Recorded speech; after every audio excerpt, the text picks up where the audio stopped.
சதுரங்க பிரியர்கள் அனைவருக்கும் வணக்கம். இன்னைக்கு நம்ம பார்க்க போற வீடியோல அரவிந்த் சிதம்பரமுக்கும், பாசிமுக்கும் நடந்த ஒரு ஆட்டத்த பார்க்கலாம்.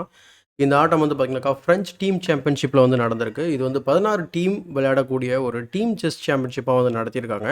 இது ஆக்சுவலா இந்த டோர்னமெண்ட் வந்து முடிஞ்சது. ஸோ இந்த டோர்னமெண்ட்ட வந்து பார்த்தீங்கன்னா, அரவிந்த் சிதம்பரம் வந்து பார்த்தீங்கன்னாக்கா, கேனிஸ் செஸ் அப்படிங்கிற டீமுக்காக விளையாடியிருக்கிறாரு. அந்த பக்கம் பாசிம் வந்து பார்த்தீங்கன்னா, கிளிஷே செஸ் அப்படிங்கிற டீமுக்காக வந்து பார்த்தீங்கன்னா விளையாடியிருக்கிறாரு. இந்த ஆட்டம் வந்து பார்த்தீங்கன்னா, சுற்று 2லேருந்து நம்ம வந்து பார்க்குறோம். ஸோ இந்த கேம்குள்ள போகிறதுக்கு முன்னாடி ஒரு ரெக்வெஸ்ட் என்ன அப்படின்னா, சேனல் நீங்கள் சப்ஸ்கிரைப் பண்ணாமல் வீடியோஸ்லாம் பார்த்துட்டு இருக்கீங்க அப்படின்னா, சப்ஸ்கிரைப் பண்ணிட்டு பெல் பட்டனை ப்ரெஸ் பண்ணி வச்சுக்கோங்க. நம்ம சதுரங்க சாணக்கியன் செஸ் கிளப்ல வீக்லி கிளப் டோர்னமெண்ட் வந்து நம்ம கண்டக்ட் பண்ணிட்டு இருக்கோம். இன்கேஸ் நீங்கள் இன்ட்ரெஸ்ட்டாக இருந்தால் நீங்களும் வந்து பங்கேற்கிறதுக்கு முயற்சி பண்ணலாம். ஸோ இப்போ இந்த கேமை பார்க்கலாம். ஸோ இந்த கேம் வந்து பார்த்தீங்கன்னா, கிட்டத்தட்ட 99.99% வந்து பார்த்தீங்கன்னா, அவர் துல்லியமாக வந்து ஆடியிருக்காரு. இது மட்டும் கிடையாது, இன்னொரு ஆட்டமும் அதே மாதிரி ஆடியிருக்காரு. எக்ஸலண்ட்டான ஒரு கேம் வந்து அரவிந்த் சிதம்பரம் வந்து இங்கே ஆடியிருக்காரு. இந்த டோர்னமெண்ட்டில் 2 கேம் வந்து ரொம்ப நோட்டபிளான ஒரு கேம். அதில் ஒரு கேம் தான் நம்ம பார்க்குறோம் இன்னைக்கு. ஸோ கேம் வந்து D4 ஓப்பன் பண்ணுறாரு. ஓப்பனிங் வைஸ் நம்ம இங்கே இமீடியட்டாக ஒரு டிரான்ஸ்பொசிஷன் மூலயமா ஒரு கிரண்ட்ஃபீல்ட் வந்து பார்க்குறோம். நியோ கிரண்ட்ஃபீல்ட்னு சொல்லுவாங்க இதை. C4, C6 அதுக்கப்புறம் நைட் C3 டெவலப் பண்ணுறாரு. அதுக்கப்புறம் D டேக் C4. இந்த லைன் வந்து பார்த்திங்கன்னா ரொம்ப ரொம்ப இன்ட்ரெஸ்டிங்காக இருக்கும். ஏன்னா இந்த இடத்துல பிளாக் என்ன டிசைட் பண்ணுறாரு அப்படின்னா, அந்த சி பான் இருக்குது பார்த்தீங்களா, C4ல வெட்டின பானை அவர் வந்து ஹோல்ட் பண்ணுறதுக்கு முயற்சி பண்ணுவார். அதனால தான் இந்த வேரியேஷன் வந்து கம்ப்ளீட்டாக வந்து பார்த்திங்கன்னா இன்ட்ரெஸ்டிங்காக இருக்கும். ஸோ அது பட் இங்கே ஒயிட்டுக்கு என்னங்க பெனிஃபிட் அப்படின்னு கேட்கும்போது, ஒயிட்டுக்கு வந்து சென்டர் பான் வந்து கிடைக்கும். ஸோ லைக் D4, E4 வந்து கிடைக்கும். ஸோ அவர் வந்து B5 வந்து வச்சுட்டு அந்த பொசிஷனை வந்து ஹோல்ட் பண்ண பார்ப்பார். ஸோ ஹோல்ட் பண்ணதுக்கப்புறம் queen E2. So queen E2 வந்து இன்ட்ரெஸ்டிங்கான மூவ். ஏன்னா அகெயின் பான் டு B4 வரப்போகுது. நைட்டை வந்து ஓட வைக்க போகிறோம். அண்ட் தென் E4ல பான் வந்து ட்ராப் ஆகும். எக்ஸாம்பிள் சும்மா ஏதோ ஒரு ரேண்டம் டெவலப்பிங் மூவ் அப்படின்னா, B4 knight goes somewhere and then you lose the centre pawn. So அதனால் இந்த இடத்துல வந்து குயின் E2 விளையாடுறாரு. It's a multi purpose move. Queen வந்து பார்த்தீங்கன்னாக்கா E4 பானுக்கு பாதுகாப்பு கொடுக்குறது மட்டும் இல்லாமல் ரூக் D1ம் ப்ரிப்பேர் பண்ணுது. So bishop G4 pinning down the knight. அப்போ D4ல பானை வின் பண்ண பார்க்குறாரு பசிம். ஸோ அந்த இடத்துல E5 விளையாடிட்டு கவுண்டர் அட்டாக் மாதிரி பண்ணுறாரு. ஸோ இந்த நிலையில் வந்து H3யும் வந்து ஒரு ஆப்ஷன் தான். H3க்கு அப்புறம் இந்த மாதிரி ஒரு பான் சாக்ரிஃபைஸ் வந்து நம்ம பார்க்க முடியும். ஸோ லீடின் டெவலப்மெண்ட் கிடைக்கும். இந்த மாதிரி அட்டாக்கிங் ஐடியாஸும் கிடைக்கும். ஸோ ஒன்ஸ் நைட் மூவ் ஆனதுக்கப்புறம் பிஷப்பை டெவலப் பண்ண முடியும். அதுக்கப்புறம் E6 கூட கன்சிடர் பண்ணலாம். So E6 at one point of டைமில் கேம்லேயும் நம்ம பார்ப்போம். பட் கேமில் E5 டேரெக்டாக விளையாடிட்டு அந்த பானுக்கு வந்து பார்த்திங்கன்னா இன்டெரக்டாக சப்போர்ட் கொடுக்குறாரு. இப்போதைக்கு வெட்ட முடியாது. So knight D5 and then A4க்கு அப்புறம் இந்த இடத்துல ஜஸ்ட் அந்த ஸ்ட்ரக்சரை வந்து அண்டர்மைன் பண்ண பார்க்குறாரு. அதனால B4க்கு அப்புறம் நைட் E4 நைட்டை சென்ட்ரலைஸ் பண்ணுறாரு. ப்ளஸ் C5 ஸ்கொயருக்கு போகிறதுக்கு தயாராக இருக்குது அந்த நைட்டு. ஸோ திரும்ப அந்த நைட் வந்து பார்த்திங்கன்னா அந்த பான் வந்து டபுள் அட்டாக்ல இருக்குது அப்படிங்கிறதுனால அது எப்படினாலும் போயிடும். நம்ம ஏன் வந்து ஸ்ட்ரக்சரை டேமேஜ் பண்ணக்கூடாது அப்படின்னு சொல்லிட்டு அதை புஷ் பண்ணுறாரு. புஷ் பண்ணதுக்கப்புறம் B/C3 இந்த பொசிஷனில் வந்து இப்போ வரைக்கும் நல்லா கவனிச்சிங்க அப்படின்னா இந்த ஸ்ட்ரக்சர் வந்து பார்த்திங்கன்னா ஒயிட்டுக்கு வந்து பிளாக்குக்கு வந்து ஒரே ஒரு பான் எக்ஸ்ட்ரா இருக்கும். பட் அது வந்து ரொம்ப ஹெல்த்தியான பானும் கிடையாது. இந்த பான் வந்து பார்த்திங்கன்னா வீக் பான், இந்த பானும் வீக் பான்.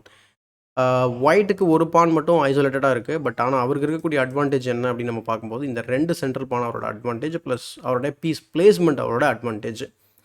பட் இப்படி தான் வந்து காலகாலமாக வந்து இந்த வேரியேஷன் வந்து ஆடிட்டுருக்காங்க பிளாக்கு. ஸோ A5 வந்து கண்டிப்பாக விளையாடக்கூடிய ஒரு மூவ். ஏன்னா இந்த இடத்துல நீங்கள் A5 விளையாடலைன்னா பிளாக் வந்து A5 விளையாடிட்டு நைட்டை வந்து உள்ளே கொண்டு வரதுக்கு முயற்சி பண்ணுவார். ஸோ அந்த காரணத்தினால அரவிந்த் வந்து பார்த்திங்கன்னா A5 ஆடிடுறாரு. அதுக்கப்புறம் குயின் C8. ஸோ சின்ன ஒரு பேட்டரி ஃபார்ம் பண்ணுறாரு. ப்ளஸ் மேபி வந்து C பான் அட்வான்ஸ் பண்ணி சென்டரை பிரேக் பண்ண ட்ரை பண்ணலாம். அதேமாரி நைட்டை வந்து தேவைப்பட்ட நைட்டை வந்து நம்ம இங்கே டெவலப் பண்ணுறதுக்கு வாய்ப்புகள் இருக்குது. ஸோ குயினோட சப்போர்ட்டில் ரூக் A3 டெவலப் பண்ணி C3 பானை டபுள் அட்டாக் பண்ணுறாரு. அதுக்கப்புறம் குயின் A6 போட்டு குயினை வந்து நம்ம வந்து ட்ரேட் பண்ணலான்றாரு. பட் ஓகே, ட்ரேட் பண்ண வேணாம் நம்ம இப்போதைக்கு அப்படின்னு சொல்லிட்டு அவர் குயின் E1ல வச்சுட்டு அந்த பானுக்கு ட்ரிபிள் அட்டாக் கொடுத்துருக்காரு. ஸோ குயின் C4 வந்துட்டு 2 பீஸ் வந்து பார்த்திங்கன்னா பாதுகாப்பு கொடுக்குது. பட் அதுக்கப்புறம் 3வது அட்டாக் இருக்குன்றதுனால பிரச்சனை இல்லாமல் அவர் கேப்சர் பண்ணிடுறாரு. அவரோட ஐடியா என்ன அப்படின்னா, பிஷப் இன்ட்டு F3க்கு அப்புறம் குயின் இன்ட்டு D4 ஆட போகிறாரு. ஸோ பிஷப் இன்ட்டு F3 அதுக்கப்புறம் bishop into F3 queen to D4. So அந்த பான் கொடுத்த பானை திரும்ப எடுத்துடுறாரு. அது முக்கியமாக சென்டர் பானை எடுத்துடுறாரு. ஸோ நைட் டெக்ஸ் D5 அதுக்கப்புறம் C டெக்ஸ் D5 தென் E6. ஸோ இந்த பொசிஷனில் வந்து அஃப்கோர்ஸ் அவங்கள E6 விளையாட வச்சிட்டோம் அப்படின்னா சூப்பரான ஒரு ஹோல்டு. இந்த பொசிஷன் வந்து பார்த்திங்கன்னா என்ன சொல்கிறது, ஆல்மோஸ்ட் வந்து அது நம்ம வந்து ஸ்ட்ராட்டஜிக்காக பிளாக் வின் பண்ண வாய்ப்பு இருக்குது அப்படின்னு சொல்லலாம்.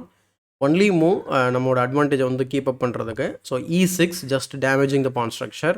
அண்ட் இங்கே தான் வந்து பாசிம் வந்து பார்த்திங்கன்னா தப்பாக விளையாட ஆரம்பிக்கிறாரு. இந்த இடத்துல வந்து நைட் C6 டெவலப் பண்ணுறாரு. இது எப்படிங்க தப்பான மூவ் அப்படின்ற மாதிரி இருக்கும். அந்த நைட்டு பாதுகாப்பு இல்லாமல் இருக்குது, அதுதான் பிரச்சனை. இதே இடத்துல கம்ப்யூட்டர் வந்து ஒரு மூவ் ரெக்கமெண்ட் பண்ணுது. இன்ட்ரெஸ்டிங்கான மூவ். அது நம்மளால் ஈஸியாக புரிஞ்சுக்க முடியும். நைட் A6 விளையாட சொல்லுது. என்னங்க இங்கேயும் நைட் அன்டிஃபெண்ட் தாங்க இருக்குது, என்னங்க இதில் அப்படின்னு டிஃப்ரென்ஸ் இருக்குது அப்படின்னு நம்ம பார்த்தோம்னா, E-takes F7 செக்கு, ரூக்கால பிளாக் பண்ணதுக்கப்புறம் குயின் E6. இப்போ நம்ம வந்து இங்கேயும் அட்டாக் பண்ணுறோம், அடுத்து இங்கேயும் டபுள் அட்டாக் பண்ணுறோம். இப்போது இந்த நைட் வந்து பார்த்திங்கனாக்கா A6 இருந்து C7 போயிட்டு நம்ம 2 வீக் பாயிண்ட்டையும் நம்மளால் வந்து கவர் பண்ண முடியும். ஒன்ஸ் குயின் வந்து நகர்ந்ததுக்கப்புறம் அவங்களால E6ஓ அல்லது ரூக்கை டெவலப் பண்ணுற ஐடியாவோ அவங்களால பண்ண முடியும். பட் கேமில் அவர் வந்து நைட்டை வந்து C6 வைக்கிறதுனால இந்த ஐடியா வந்து பார்த்திங்கன்னா ஒர்க் அவுட் ஆகலை. இந்த குயின் E6 வந்து டெம்போட வருது. அது மட்டும் இல்லாமல் சென்டரில் இருக்கக்கூடிய சூப்பரான ஒரு பான் வந்து ட்ராப் ஆக போகுது. ஸோ அது அது அது மட்டும் இல்லாமல் அரவிந்த்க்கு வந்து பார்த்திங்கன்னா 2 பிஷப் வச்சிருக்காரு, அதாவது பிஷப் பேர் வச்சிருக்காரு. So bishop takes D5, bishop takes D5க்கு அப்புறம் ரூக் அட்டாக்ல இருக்குது. ரூக்கை மூவ் பண்ணுறாரு. ரூக்கை மூவ் பண்ணதுக்கப்புறம் திரும்பவும் பிஷப் வந்து செக்யூர் பண்ணி ஒரு சேஃபான ஸ்கொயரில் வச்சுக்கிறாரு. இந்த இடத்துல ஒரே ஒரு சின்ன சந்தேகம் வந்து எல்லாருக்கும் வரலாம். இப்போ நம்ம இந்த பிஷப் வந்து இதே டயகனலில் மெயின்டைன் பண்ணிவிட்டு ஜஸ்ட் ஃபார் நம்மளோட அண்டர்ஸ்டாண்டிங்காக நம்ம வந்து குயினை வந்து நம்ம எங்கேயாவது ட்ராப் பண்ணிட்டோம் அப்படின்னா இந்த பிஷப் வந்து பின் பண்ணோம் இல்லையா, அப்போ நம்ம வந்து அந்த பீஸை வின் பண்ண வாய்ப்பு இருக்குல்ல அப்படிங்கிற மாதிரி தோணும். அதுக்காக பிஷப் A2 நம்ம ட்ரை பண்ணோம் அப்படின்னா உடனே அவர் அன்பின் பண்ணிட்டு போயிடுவார். So bishop E3 developing move and then game continues. Or even bishop F4, even rook takes F4 கூட இங்கே பாசிபிள் தான். பட் கேமில் வந்து அவர் பிஷப் G2 வந்து விளையாடுறாரு. ஏன்னா இது வந்து கம்ப்ளீட்லி ஓப்பன் பொசிஷன். அப்போது பிஷப் பேரை ப்ரிசர்வ் பண்ணுறது ரொம்ப ரொம்ப அவசியம். ஸோ அதனால் bishop G2. So queen C4 வராரு. குயின் C4 வந்ததுக்கப்புறம் ஹாப்பியாக வந்து ட்ரேட் பண்ணுறாரு. இதுக்கான காரணம் என்ன அப்படின்னா அவருடைய ஒரே ஒரு குறிக்கோள் பிஷப் பேர் வச்சுருக்கோம் அப்படிங்கிறதுனால தான். இந்த இடத்துல ரூக் அட்டாக்ல இருக்குன்றதுனால அதனால் ரூக்கை வந்து மூவ் பண்ணி ஆகணும். ஸோ ரூக் A4 வந்து போகிறாரு. ரூக் A4க்கு அப்புறம் அவர் ரூக் D4 போட்டு அதுக்கு பாதுகாப்பு கொடுக்குறாரு. இந்த இடத்துல வந்து நைட்டை வந்து அவர் B2 ஸ்கொயருக்கு மூவ் பண்ணலாம். ஸோ அது ஒரு இன்ட்ரெஸ்டிங்கான ஒரு மூவாக இருந்திருக்கலாம். ரூக் A2, அதுக்கப்புறம் திரும்ப knight C4, bishop S3 threatening the pin. So அதுக்கப்புறம் rook D6 and then bishop, நீங்கள் பிஷப் F4 டெவலப் பண்ணாலும் கூட பிஷப் E5 வச்சு அந்த பிஷப்பை சேலஞ்ச் பண்ண முடியும். ஸோ இதை ரஃப்லி ஈக்குவல் பொசிஷன், எந்த இஷ்யூமே வராது. பட் கேமில் வந்து அவர் என்ன பண்ணுறாரு அப்படின்னா ரூக்கை வச்சு பாதுகாப்பு கொடுக்குறாரு. இன்னொரு ஆப்ஷன் நைட்டை வந்து E5 கொண்டு போகிறது. அதுலேயுமே வந்து பார்த்திங்கன்னா பிஷப் F4 ரொம்ப ஸ்ட்ராங்காக இருக்கும். அப்புறம் A6 and then bishop B7 சொல்லி அந்த பானை டார்கெட் பண்ணலாம். பட் கேமில் ரூக் D4 வந்துட்டு அந்த நைட்டுக்கு வந்து பாதுகாப்பு கொடுக்குறாரு. ஏன்னா பிரச்சனை கிடையாது. ஏன்னா பிஷப்போட பாதுகாப்பு ரூக்குக்கு இருக்குது. அதனால் இந்த மூவ் வந்து பெரிய தப்பு அப்படின்னு சொல்ல முடியாது. ஸோ பிஷப் S3 போட்டு பிஷப் E6 ரிட்டர்ன் பண்ணுறாரு. அதனால் அவர் அதை பாதுகாக்கிறதுக்கு இன்டெரக்டாக, அதாவது திரும்ப வந்து பார்த்திங்கன்னா ஒரு கவுண்டர் அட்டாக் மாதிரி பண்ணுறாரு. ஸோ ரூக் டெக்ஸ் D4, அதுக்கப்புறம் நைட் F3, அதுக்கப்புறம் கிங்கை மூவ் பண்ணதுக்கப்புறம் பார்த்தீங்கன்னா வெட்டிட்டு அந்த ஸ்கொயரை வந்து டிஃபெண்ட் பண்ணுறாரு. ஸோ இந்த பிஷப்பை இங்கே அலோவ் பண்ணாமல் தடுக்கிறாரு. அதனால் அந்த நைட்டை ரிமூவ் பண்ணுறதுக்கு முயற்சி பண்ணுறாரு. So bishop E3. So bishop E3 okay, இந்த இடத்துல நைட்டுக்கு வந்து பாதுகாப்பு இருக்குது. அதனால் ரூக்கை மூவ் பண்ணிக்கிறாரு அழகாக. ரூக் C1, ரூக்கை ஆக்டிவேட் பண்ணுறாரு. இந்த இடத்துல பார்த்தீங்கன்னா வீக் பாயிண்ட்ஸ் வந்து ரெடியாக இருக்குது, நம்ம டார்கெட் பண்ணலாம் அதை. E5 விளையாடிட்டு அந்த நைட்டுக்கு ஒரு பாதுகாப்பு கொடுக்குறாரு. ப்ளஸ் ஒரு வீக் பானை வந்து முன்னாடி புஷ் பண்ணிடுறாரு. ஆனால் ரூக் C7க்கு அப்புறம் அவர் என்ன மிஸ் பண்ணுறாரு அப்படின்னு சொன்னால் இந்த பொசிஷனில் ஏ பான் வந்து ரொம்ப ரொம்ப ஸ்ட்ராங்கான ஒரு பாஸ் பானாக மாறப்போகுது. அவர் நைட் B5 மூலயமா அதுக்கு பாதுகாப்பு கொடுக்குறாரு. அஃப்கோர்ஸ் இந்த இடத்துல நீங்கள் ரூக் F7 வந்து விளையாட முடியாது.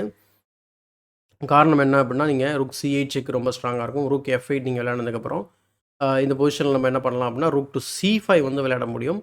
ப்ளஸ் தேவைப்பட்ட நம்ம இந்த இடத்துல பிஷப் வந்து நைட்டுக்கு ட்ரேட் பண்ணுறது அந்தளவுக்கு நல்ல விஷயம் கிடையாது இமீடியட்டாக. அதே மாதிரி இந்த பொசிஷனில் இன்னொரு ஆப்ஷன் வந்து பிஷப் டு D7 வந்து ட்ரை பண்ணலாம். ஸோ பிஷப் D7க்கு அப்புறம் நம்ம மேபி நைட்டை வெட்டுறதுக்கு முயற்சி பண்ணலாம். பட் கேமில் வந்து நைட் B5, அதுக்கப்புறம் ரூக் B7 போயிட்டு நைட்டையே அட்டாக் பண்ணுறாரு. அவர் பானால் அந்த நைட்டுக்கு பாதுகாப்பு கொடுத்ததுக்கப்புறம் அவர் பிஷப் E6 செக் கொடுக்குறாரு. கிங் H8 போனதுக்கப்புறம் அவர் என்ன பண்ணுறாரு அப்படின்னா ரூக் டெக்ஸ் B5 விளையாடிடுறாரு. ஸோ இது ரொம்ப எதிர்பார்க்காத ஒரு மூவ் அப்படின்னு சொல்லலாம். But again the power of bishop pair அப்படிங்கிறது தான் இங்கே ரொம்ப முக்கியமான விஷயம். ஸோ ரூக் டெக்ஸ் B5ஓட ஐடியா என்ன, இந்த பிரில்லியன்ட் ரூக் சாக்ரிஃபைஸ் ஆனால் அது A takes B5. A takes B5க்கு அப்புறம் அவர் என்ன பண்ணுறாரு அப்படின்னா சிம்பிளாக A6 வந்து விளையாடுறாரு. A6க்கு அப்புறம் இந்த கேம் வந்து பார்த்திங்கன்னா எங்கேயுமே போகலை. ஸோ ஜஸ்ட் ரிசைன் பண்ணிடுறாரு. என்ன காரணம் அப்படின்னு நம்ம பார்க்கும்போது இந்த இடத்துல இந்த பானை வந்து பார்த்திங்கன்னா குயின் ஆகிறத ஸ்டாப் பண்ணவே முடியாது. இந்த கேம் வின் பண்ணது மட்டும் இல்லாமல் அரவிந்த் சிதம்பரம் வந்து பார்த்திங்கன்னா இன்னொரு கேமும் வந்து வின் பண்ணியிருக்காரு. அது 2700 ரேட்டிங்கை வந்து பார்த்திங்கன்னா ரீச் பண்ணியிருக்காரு. ஸோ அது 10வது இந்தியன் அப்படிங்கிற ஒரு பேரும் இங்கே அரவிந்த் சிதம்பரம் எடுத்திருக்காரு. வாழ்த்துக்கள் அரவிந்த் சிதம்பரம். ஸோ இந்த வீடியோ பிடிச்சா லைக் பண்ணுங்கள், மறக்காமல் மற்றவங்களுக்கு ஷேர் பண்ணுங்கள். இன்னும் நம்ம சேனலை சப்ஸ்கிரைப் பண்ணலாம்னா சப்ஸ்கிரைப் பண்ணிட்டு பெல் பட்டன் ப்ரெஸ் பண்ணி வச்சுக்கோங்க. இதே மாதிரி ஒரு பயனுள்ள வீடியோவுடன் உங்களை சந்திக்கும் வரை உங்களிடமிருந்து விடைபெறுவது உங்கள் சதுரங்க சாணக்கியன்.